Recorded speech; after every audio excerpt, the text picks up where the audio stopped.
Halo teman-teman, bertemu lagi bersama saya Eli Rosida. Pada video kali ini kita akan belajar tentang materi vektor untuk mata pelajaran matematika tingkat lanjut untuk kelas 11. Hari ini kita akan belajar mulai dari pengertian vektor, notasi vektor, dan juga jenis-jenis vektor. Capaian pembelajaran pada materi ini yaitu peserta didik dapat menyatakan vektor pada bidang datar dan melakukan operasi aljabar pada vektor. Mereka dapat melakukan pembuktian geometris menggunakan vektor. Sedangkan tujuan pembelajaran kita yaitu ada 3. Yang pertama, melakukan kegiatan pembelajaran dengan diskusi kelompok. Peserta didik dapat menjelaskan pengertian vektor dan skalar dengan cepat. Yang kedua, peserta didik dapat mengidentifikasi perbedaan vektor dan skalar berdasarkan contoh yang telah diberikan dengan benar. Oke, sebelum memasuki materi, terlebih dahulu saya ingin bertanya kepada kalian. Sudah pernahkah kalian menggunakan teknologi GPS? Ya, di antara kita pasti sudah banyak yang pernah menggunakan teknologi GPS, tetapi pastinya juga ada yang belum pernah menggunakannya. Oke, perlu diketahui bahwa GPS atau Global Positioning System itu merupakan teknologi yang biasanya digunakan dalam berbagai perangkat untuk menentukan lokasi dan arah perjalanan. Nah, GPS ini itu digunakan dalam berbagai bidang, mulai dari navigasi kendaraan hingga pencarian lokasi di peta digital. GPS itu bekerja dengan menentukan posisi suatu objek berdasarkan koordinat geografis. Nah, sekarang kita bayangkan kita sedang menggunakan aplikasi digital pada ponsel kita untuk pergi ke suatu tempat. Nah, di aplikasi tersebut menampilkan jarak tempuh 5 km dan arah perjalanan ke timur laut. Nah, di sini jarak tempuh itu menunjukkan berapa besar atau panjangnya perjalanan, sedangkan arah timur laut itu menunjukkan posisi relatif yang harus kita tempuh. Nah, di sini jarak tempuh dan juga arah perjalanan ini berkaitan dengan konsep vektor dan skalar. Selanjutnya, apakah kalian masih ingat dengan pengertian dari jarak dan perpindahan? Dan juga apa sih kira-kira perbedaan keduanya? Oke, jadi jarak itu merupakan total panjang lintasan yang ditempuh tanpa memperhatikan arah. Sedangkan perpindahan itu merupakan perubahan posisi benda dari titik awal ke titik akhir. Sehingga perpindahan ini memiliki besaran dan arah. Jadi, jika kita simpulkan, maka jarak itu hanya memiliki besar tanpa memiliki arah, sedangkan perpindahan itu memiliki besar dan arah. Nah, untuk lebih jelasnya kita perhatikan denah berikut. Di sini jika Ajeng ingin pergi ke kantor pos, jadi titik awalnya adalah rumah Ajeng dan titik akhirnya adalah kantor pos. Nah, maka jika Ajeng ingin pergi ke kantor pos, dia harus berjalan ke arah barat, kemudian berjalan ke arah barat daya. Nah, di sini jika kita hubungkan dengan konsep jarak dan perpindahan, jarak dari perjalanan Ajeng ini adalah yang memiliki panah berwarna hijau. Nah, jadi jaraknya adalah total lintasan yang dilalui oleh Ajeng.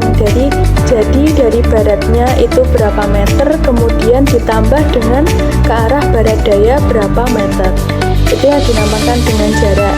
Sedangkan perpindahan pada perjalanan Ajeng ini berarti setelah menempuh jarak sekian itu perpindahan yang dilalui Ajeng adalah yang ditunjukkan oleh panah yang berwarna merah gitu. Oke, jadi kira-kira bisa dipahami ya perbedaan jarak dan perpindahan. Karena jarak dan perpindahan ini adalah merupakan salah satu contoh dari konsep vektor dan skalar, di mana jarak merupakan salah satu contoh dari skalar, sedangkan perpindahan merupakan salah satu contoh dari vektor.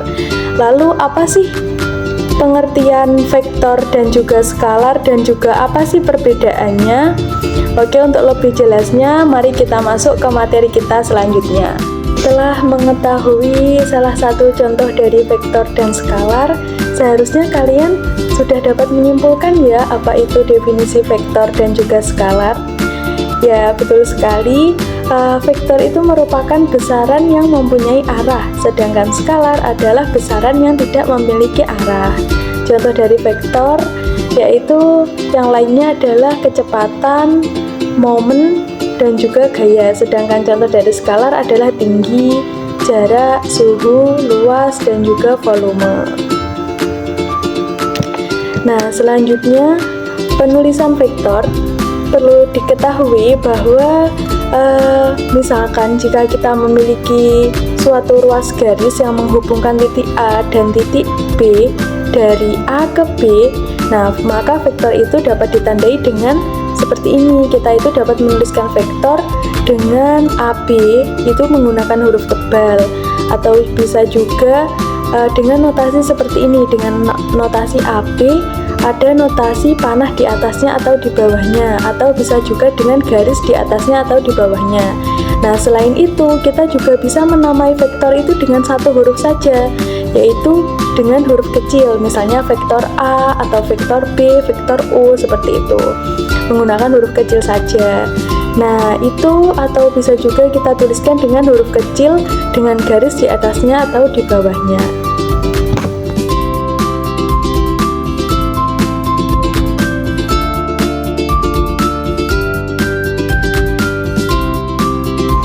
Oke, yang selanjutnya ada penyajian vektor. Jadi vektor itu bisa kita sajikan atau kita tuliskan dengan dua cara. Yang pertama secara geometris, yang kedua secara analitis.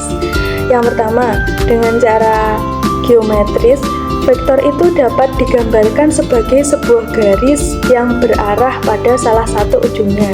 Jadi bisa dikatakan secara geometris, vektor itu dilukiskan dengan sebuah anak panah. Jadi arahnya itu, ujungnya vektor itu ada garis berarah itu sebagai yang menunjukkan arahnya itu kemana, sedangkan panjang garisnya itu sebagai panjang vektor tersebut. Nah, kemudian sedangkan arah pergeseran suatu vektor itu dapat dinotasikan dengan pasangan bilangan, yaitu A, B. Nah, untuk penyajian vektor secara geometris ini itu bisa dilihat pada gambar yang ada pada slide ini. Jadi pada vektor ini itu bisa kita namakan sebagai vektor OA, atau bisa juga dengan kita sebut vektor A. Jadi seperti ini ya penulisannya, berarti ini arahnya itu ke atas, ke kanan arahnya, jadi dia memiliki arah. Nah, sedangkan arah pergeseran vektor pada vektor ini itu dapat dituliskan dengan A, B, yaitu ke kanannya ini ada 1, 2, 3, 4, 5, 6, dan ke atasnya itu adalah 1, 2, 3, 4, 5. Jadi bisa kita tuliskan dengan 5,5 arah pergeserannya. Nah, yang selanjutnya penyajian vektor secara analitis. Jadi secara analitis itu sebuah vektor itu dapat disajikan oleh n tupel terurut bilangan real.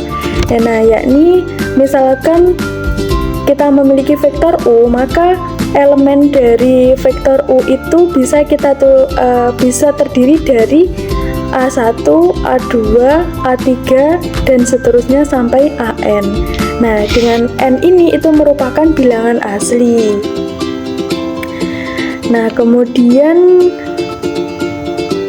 untuk misalkan untuk N-nya sama dengan 2, berarti elemennya sama dengan 2, itu berarti vektor tersebut berada di ruang dimensi 2. Sedangkan untuk n sama dengan 3, berarti vektor tersebut berada di dimensi 3. Misalnya, untuk n sama dengan 2, maka vektor u itu sama dengan A1, A2 elemennya. Sedangkan jika n sama dengan 3, maka elemen dari vektor u adalah A1, A2, dan A3.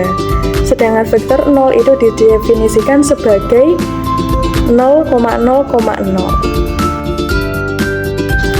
Sedangkan jenis-jenis vektor itu ada vektor 0 dan vektor satuan. Vektor 0 itu merupakan vektor yang panjangnya 0 dan arahnya tak tentu. Nah, simbolnya bisa dilihat seperti itu. Jadi seperti tadi ya, simbol vektor kan bisa dituliskan dengan garis di atas atau di bawah. Jadi tetap seperti tadi. Jadi panjangnya adalah 0. Sedangkan vektor satuan itu merupakan simbolnya adalah seperti huruf E. Nah, vektor satuan itu merupakan vektor yang panjangnya satu satuan panjang dan arahnya sesuai dengan vektor yang dibicarakan. Jadi panjangnya itu adalah 1. Selanjutnya ada aljabar vektor.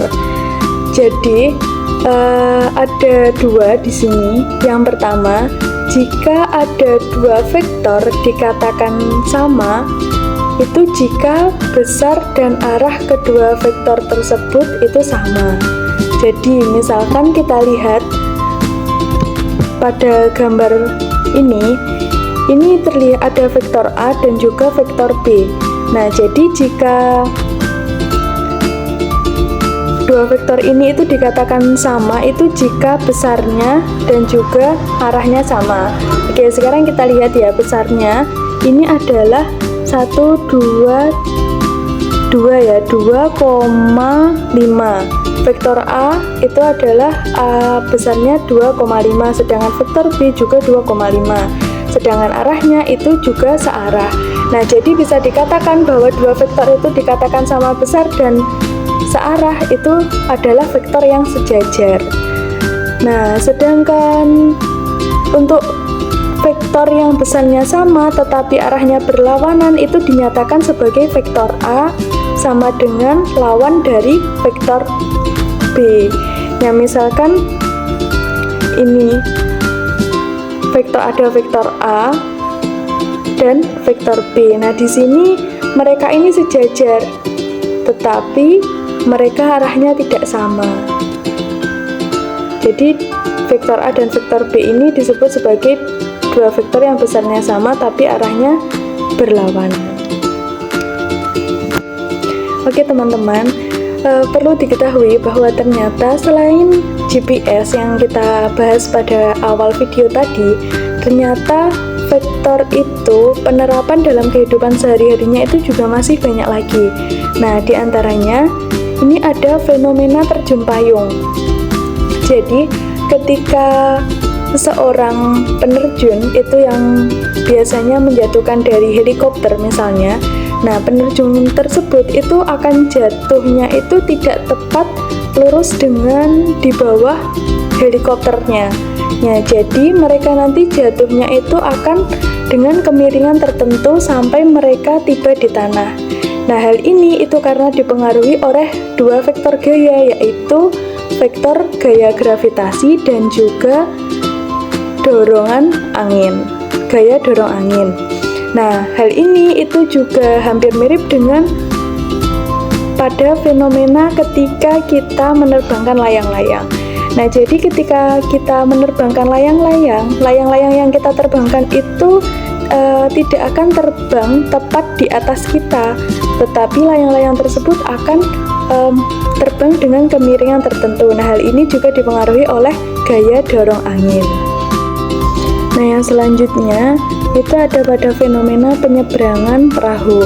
Nah, jadi jika ada sebuah perahu yang menyeberangi sungai dengan kecepatan tertentu dan sungai tersebut juga memiliki arus dengan kecepatan arus tertentu, nah maka kecepatan sebenarnya dari perahu tersebut adalah itu dipengaruhi oleh kecepatan air tadi.